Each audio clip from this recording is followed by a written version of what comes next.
Les faux trophées de champion? Comment ça, les faux trophées? Pas de panique, on sait très bien que les Houston Rockets ont bel et bien remporté 2 titres consécutifs en 1994 et en 1995. Ces 2 titres NBA sont d'ailleurs les 2 seuls de l'histoire de la franchise. On ne va pas donc dire qu'ils sont faux. Le 22 juin 1994, ils ont ainsi reçu leur premier Larry O'Brien Trophy des mains de David Stern, au terme d'un Game 7 remporté 90-84 à domicile contre les Knicks. Un peu moins d'un an plus tard, c'est toujours chez eux, mais cette fois-ci après un sweep 4-0 face au Magic qu'ils soulevaient à nouveau le trophée de champion NBA. Pour l'anecdote, il faut savoir qu'entre 1949 et 1977, le trophée s'appelait le Walter A. Brown Trophy et n'existait qu'en un seul exemplaire. L'équipe victorieuse n'était donc en sa possession que jusqu'à ce qu'un nouveau champion soit couronné, l'année suivante. Et oui, il fallait le rendre ou faire le back-to-back. Mais depuis 1977 donc, année du titre de Portland, un nouveau trophée est créé et gravé au nom de l'équipe victorieuse par le joaillier de légende Tiffany & Co. Les franchises peuvent donc fièrement les exposer comme bon leur semble dans de belles vitrines, et ce pour aussi longtemps qu'elles le souhaitent. Enfin, normalement. Parce que oui, depuis 2017, les Rockets sont orphelins de leurs fameux trophées de champion originaux, glanés il y a presque 30 ans. Vous voulez connaître la raison? Elle est simple, mais tout de même surprenante.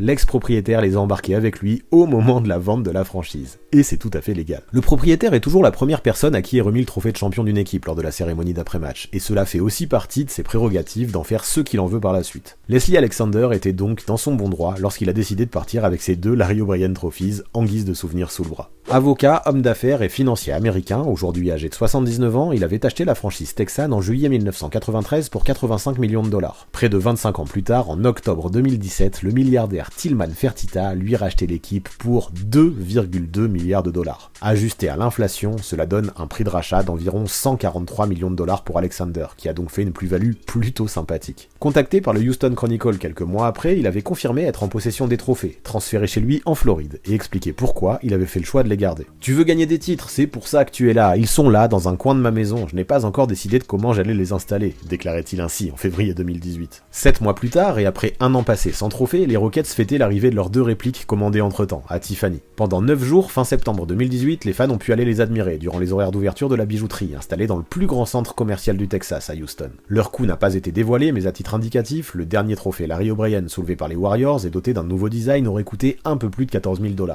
Chaque trophée mesure environ 60 cm de haut, pèse 7 kg d'argent sterling et de vermeil, et est recouvert d'une couche d'or 24 carats. Le ballon, représenté sur le dessus, toujours en or, est lui à l'échelle réelle. CEO des Rockets en 2018, Tad Brown avait précisé que l'équipe avait attendu la fin de la saison pour remplacer les originaux dans l'espoir de pouvoir commander 3 trophées au lieu de 2, mais le parcours de Houston s'était arrêté en finale de conférence, contre les Warriors. Brown avait également indiqué à ABC que dans le cadre du processus de vente, Alexander et Fertitta avaient convenu du fait que les trophées seraient transférés à Alexander, une fois la transaction conclue. Les nouveaux trophées des Rockets sont désormais en lieu sûr, au Toyota Center, une salle occupée par l'équipe depuis 2003, et qui avait pris la suite du Summit, plus tard appelé Compaq Center. Comme leurs prédécesseurs, leurs apparitions aux yeux du public sont plutôt rares, et réservées aux abonnés de l'année, lors d'événements privés. Les fans avaient aussi pu revoir les originaux à la mi-temps d'un match des Rockets en mars 2015, où les champions de 1994 et 1995 avaient été honorés au milieu du terrain, à l'occasion des 20 ans du doublé. Et puis sachez de toute façon qu'à l'œil nu, vous vous rendrez difficilement compte que les répliques sont des répliques, vu qu'elles sont des confies conformes aux originaux, à un détail près. Ouais, le trophée réel de 1994 avait gardé quelques stigmates de la fête d'après-match dans le vestiaire. Le ballon fixé au sommet s'était progressivement dévissé à force de passer de main en main et avait fini par tomber par terre alors qu'il était à ce moment-là dans le bras du pivot Richard Petruska, qui a donc bien malgré lui laissé sa marque dans l'histoire. Le Slovaque, aujourd'hui âgé de 54 ans, n'a passé qu'un an en NBA et n'a participé qu'à 22 rencontres de saison régulière en 1993-1994 pour un temps de jeu anecdotique de 4 minutes en moyenne par match. Ni lui, ni son coéquipier Matt Bellard n'ont pu retenir le trophée, qui s'est retrouvé bien cabossé après sa chute. On l'a pété cet enfoiré, on se le faisait passer et le ballon est tombé, clamait Matt Bellard.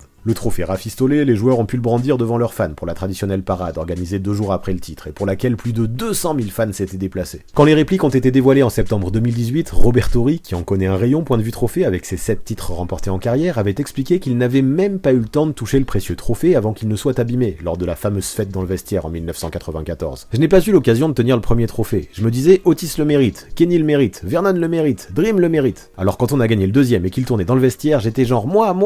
C'était un moment spécial pour moi de faire partie de l'histoire. On était la première équipe à gagner un titre pour la ville de Houston. Ouais, la ville de Houston et les fans. C'est à eux que l'ex-proprio Leslie Alexander avait dédié le titre au micro d'NBC au moment de la remise du trophée en 1994. Et pourtant, il a décidé de le garder quelques années plus tard. Les bannières, au moins elles, n'ont pas été déménagées en Floride et sont toujours bien accrochées au plafond du Toyota Center aujourd'hui.